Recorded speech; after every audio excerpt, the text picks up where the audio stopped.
Kegiatan kita pada hari ini adalah ditemukannya adanya informasi masyarakat bahwa ada di desa apa nih? Senepuntet itu adanya tanaman ganja yang ditanam oleh warga, sehingga anggota kita melakukan penyelidikan dan kebetulan ini ada yang diselidiki dan DPO dan mengarah ke sini. Nah, akhirnya pada saat penyelidikan itu ditemukanlah orang tersebut lagi membawa ganja tersebut. Nah, dari hasil ganja yang dibawa tersebut kemudian dikembangkan, akhirnya anggota melakukan penyelidikan lebih lanjut. Ternyata di ladangnya juga ada penanaman ganja yang kira-kira umurnya lebih kurang 3 bulan. Nah, ada yang 3 bulan, ada yang 2 bulan. Nah, kalau kita melihat ini, saya ada kecurigaan bahwa ganja di sini itu hanya sebagai sampel. Kemungkinan nanti ada ganja yang lebih besar lagi di daerah hutan jauh mungkin. Wallahu a'lam, nanti kita lihat nanti ke perkembangannya. Mencabut sekitar 100 lebih lah, lebih kurang 100 batang, lebih besar kecil. Masih di kemungkinan masih ada di tempat lain yang ini kan anggota lagi jalan ngecek sisir, karena dia nanam ganja ini sisipan, jadi sisip dari pohon-pohon supaya pengelabuan terhadap petugas, terhadap masyarakat. Dia sisip di antara pohon pisang, di antara pohon jagung dan lain.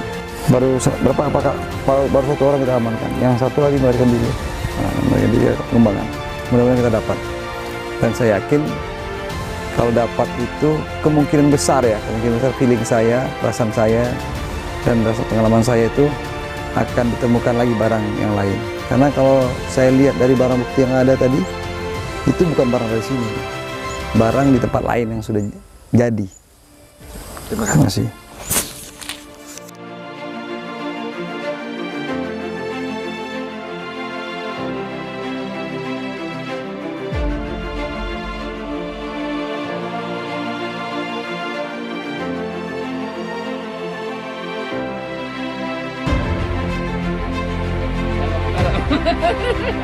Berapa menit dari situ?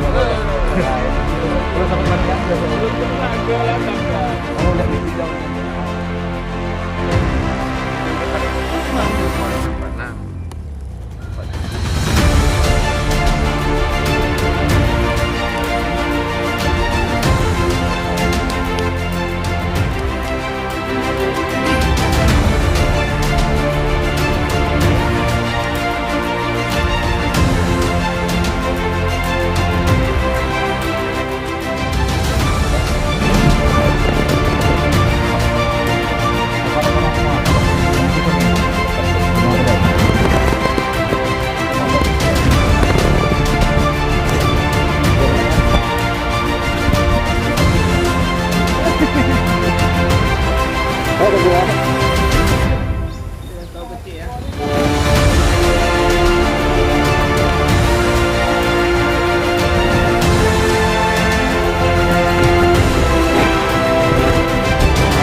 Kalau sudah jadi bumbu dia, dikasih label dulu.